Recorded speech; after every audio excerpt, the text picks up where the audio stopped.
Si Let Narciso, yung daw Malacanang, tahimik pa rin sa detalye ng dinner ni Pangulong Bongbong Marcos at First Lady kasama po ang mga senador. Reach number 14, Let Narciso. Let.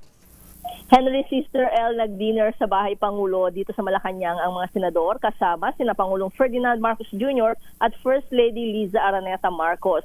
Ibinahagi ng unang ginang sa social media ang litrato ng salo-salo na ginanap noong Lunes ng gabi, January 13.